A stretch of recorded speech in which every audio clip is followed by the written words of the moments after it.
자, 이런 가운데 개인정보 유출 사태에 대해 KT가 계속 땜질식 대응을 하면서 논란이 커지고 있습니다. 초기엔 경찰 통보를 무시했다가 피해를 키웠고 또 절대 아니라던 개인정보 유출은 물론 해킹까지도 모두 사실로 드러났지만 번번이 사과만 하고 있는데요. 자, 그런데 이번엔 정부가 자료 제출을 요구하자 폐기했기 때문에 제출할 수 없다던 일부 서버를 사실은 KT가 보관했던 것으로 드러났습니다. 그럼 이 서버는 어떻게 했을까요? 이지은 기자가 단독 보도합니다. 해킹 전문지 프레기, 해킹 조직 김숙희가 갖고 있다고 공개한 데이터. KT 원격 상담 시스템 인증서와 개인키가 발견돼 서버 해킹 가능성이 제기됐습니다. 한국인터넷진흥원 키사는 7월 19일 KT의 서버 해킹 가능성을 알렸습니다. 하지만 KT는 이틀 뒤 자체 조사 결과 유출 정황은 없다고 일축했습니다. 키사는 8월 12일 다시 해당 서버 관련 자료를 제출하라고 요청했지만 KT는 8월 1일 서버를 폐기해 자료 제출이 불가능하다고 답했습니다.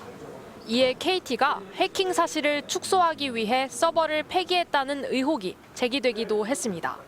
그런데 MBC 취재 결과 키사가 자료 제출을 요구한 8월 12일 KT는 일부 서버를 보관 중이었던 것으로 드러났습니다.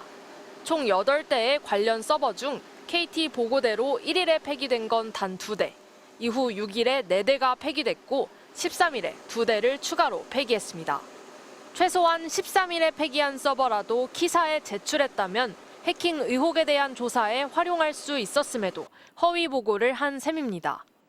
이에 KT 측은 담당 부서가 해당 서버의 서비스를 8월 1일 종료했다고 해 서버도 폐기한 줄 알았다고 해명했습니다. 서버 폐기 거짓 보고는 명백한 정보통신망법 위반으로 형사처벌 대상입니다. KT는 해당 서버의 접속 기록도 이미 갖고 있었던 것으로 확인됐습니다. 지난 5월 SKT 사태 이후 외부 보안업체를 통한 자사 서버 전수조사를 진행할 때 접속 기록을 저장해놨던 건데 KT는 뒤늦게 발견했다며 지난 18일 민관 합동조사단에 알렸습니다. 그동안 해킹 의혹 서버 지역과 무단 소액 결제 피해 지역이 인접해 있어 두 사건이 관련 있는 것 아니냐는 의혹이 제기됐었는데 관련 기록이 확보된 만큼 조사가 이뤄질 것으로 보입니다. MBC 뉴스 이지은입니다.